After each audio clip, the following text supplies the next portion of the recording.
उसका ख्याल आता है कि क्यों ना हम अपने माँ को ही मार डालें, कि सभी जो भी लाश है सबको जला दिया जाए। मैंने नहीं किसी को मारा है।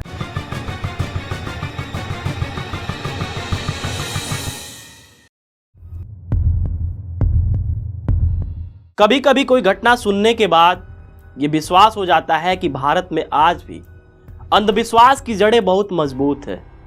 भले हम ये दावा करते हैं कि भारत 21वीं सदी में जी रहा है, शिक्षा और विज्ञान में हम बहुत ऊंचाइयों तक पहुंच चुके हैं, लेकिन फिर भी घटना सुनने के बाद हमको यकीन करना पड़ता है कि भारत आज भी अंधविश्वास की गहरी जड़ों से जकड़ा हुआ है। नमस्कार, मैं आशीष शुक्ला और आप लोग देख रहे हैं वोकल टीवी। आज की कहानी एक रिहायशी इलाके की कहानी है। जिस घर की कहानी है वो सीएम आवास से महज 600 मीटर की दूरी पर था। इससे आप सोच सकते हैं कि वो इलाका कितना पॉश होगा, वो कितना रिहायशी होगा। परिवार जिसमें कुल 5 सदस्य थे, अच्छी खासी फैमिली, शिक्षित लोग, पैसे की भी कोई कमी नहीं, लेकिन फिर भी अंधविश्वास की वजह से वो पूरा परिवार खत्म हो गया। परिवार के जो मुखिया थे उनका नाम था ए राजा थंगम, उनकी पत्नी का नाम सीजी पदम, बेटी का नाम कैरोटिन, बेटे का नाम केडल जिनसन राजा, एक और महिला थी जिनका नाम था ललिता।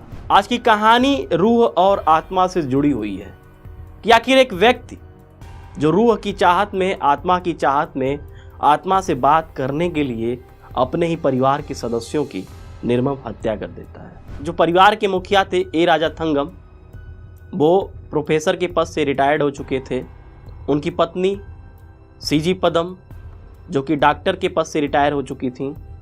बेटी कैरोटिन जो कि ऑस्ट्रेलिया से उच्च शिक्षा डॉक्टरी में हासिल करके भारत वापस आकर अपनी जो भी डॉक्टरी का पेशा था उसको यहाँ पे कर रही थी। बेटा केडल जिनसन राजा जब ऑस्ट्रेलिया गया मेडिसिन की पढ़ाई करने, तो मेडिसिन की पढ़ाई करने के साथ साथ वो एस्ट्रल प्रोजेक्शन सब्जेक्ट पर भी अपनी एक रिसर्च जारी कर दिया। एस्ट्रल प्रोजेक्शन सब्जेक्ट वही होता है जिसमें रूह आत्मा के बारे में अध्ययन किया जाता है कि आखिर रूह क्या है, आत्मा क्या है। बेटा गया तो था मेडिसिन की पढ़ाई करने, लेकिन उसके मन में कुछ और ख्यालात थे। उसका जो दिमाग था वो रूह और आत्माओं में जकड़ गया। ऑस्ट्रेलिया से ही वो कुछ ऐसी किताबें पढ़ने लगा जिससे उसको रूह के बारे में कुछ जानकारियां मिली, या फिर यूं कहें कि आज के समय में इंटरनेट पर भी बहुत सी जानकारियां उपलब्ध हैं, भले वो जानकारी हमारे लिए घातक ही क्यों ना हो। आखिर रूह और आत्मा के लिए जो पागल हो जाए, जो अपने परिवार के लोगों की हत्या कर दे, अपने माँ बाप, अपने बहन की हत्या कर दे, उसे हम नॉर्मल इंसान तो नहीं कहेंगे, जरूर कहीं ना कहीं वो एबनॉर्मल ही होगा। जब वो मेडिसिन की पढ़ाई करके वापस लौटता है तो वो अपने घर में भी बड़ा कम बोलता है।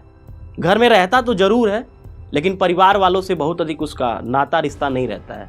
अपने कमरे में ही खुद को कैद रखता है। ऑफिस जाता है, ऑफिस से आता है, थोड़ा बहुत घर वालों के साथ उठ बैठ लिया, बाकी टाइम वो अपने कमरे में ही कैद रहता है, क्योंकि उसका जो रिसर्च था वो रूहों से जुड़ा हुआ था, आत्माओं से जुड़ा हुआ था।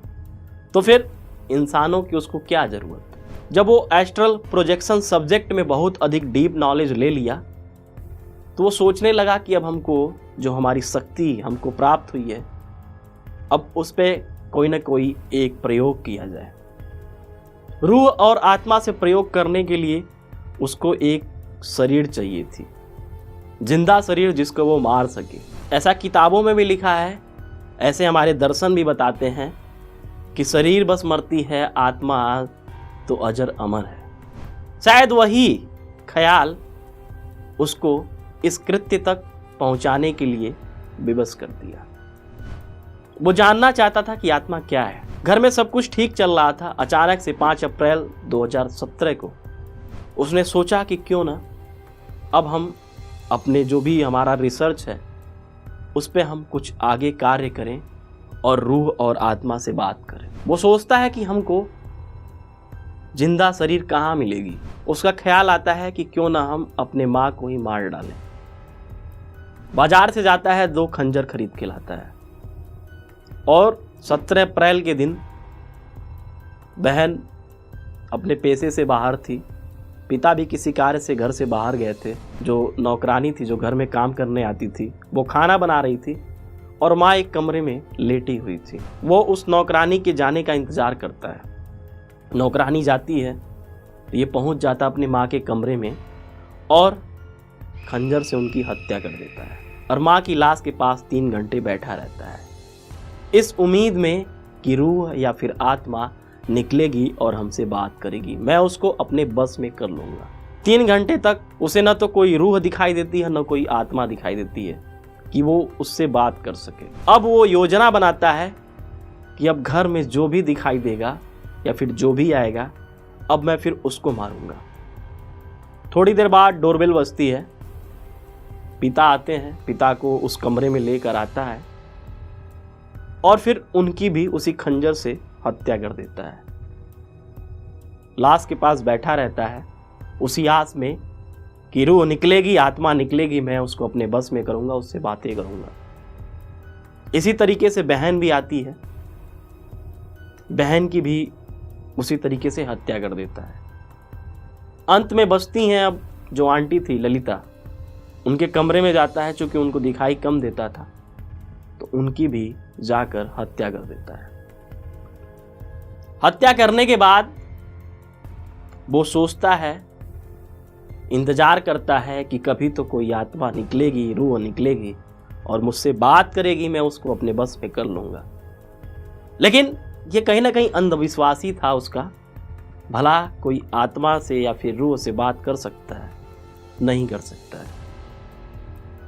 धीरे धीरे कुल 3 दिन का समय बीत जाता है। चौथे दिन उसके मन में डर बैठता है कि मैं तो हत्या किया हूं, मैं अपराधी हूं। चूंकि रिहायशी इलाका था, एक दूसरे से लोगों का बहुत अधिक संपर्क नहीं था, अपने काम से काम लोग रखते थे, तो इस वजह से इस 3 दिनों में उसको कोई डर नहीं लगा। कोई आया नहीं, कोई पूछने नहीं आया कि तुम्हारी मम्मी कहाँ है, तुम्हारे पापा कहाँ है। इसकी वजह से वो 3 दिन टल गया। चौथे दिन उसके मन में खुद ख्याल आया। अब उसने एक योजना बनाई कि सभी जो भी लाश है सबको जला दिया जाए और अपना भी उसने एक डमी बना लिया। बाजार गया, पेट्रोल लेकर आया, अपना डमी बनाया और फिर 5 को एक जगह करके पेट्रोल डालकर आग लगा दिया।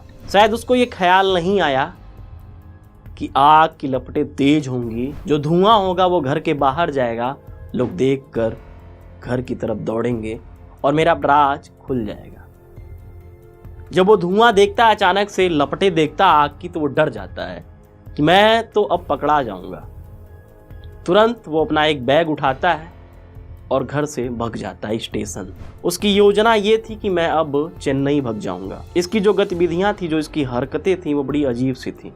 आरपीएफ की जो पुलिसकर्मी उसको देखते हैं तो उनको लगता है कि भाई हो सकता है कि इसको कोई तकलीफ हो, चल के हम पूछते हैं। जब वहाँ पे वो जाते हैं तो उससे पूछते हैं तो वो अजीब सी बातें कर रहा था। इसी बीच जो ये खबर थी वो आग की तरफ फैल गई।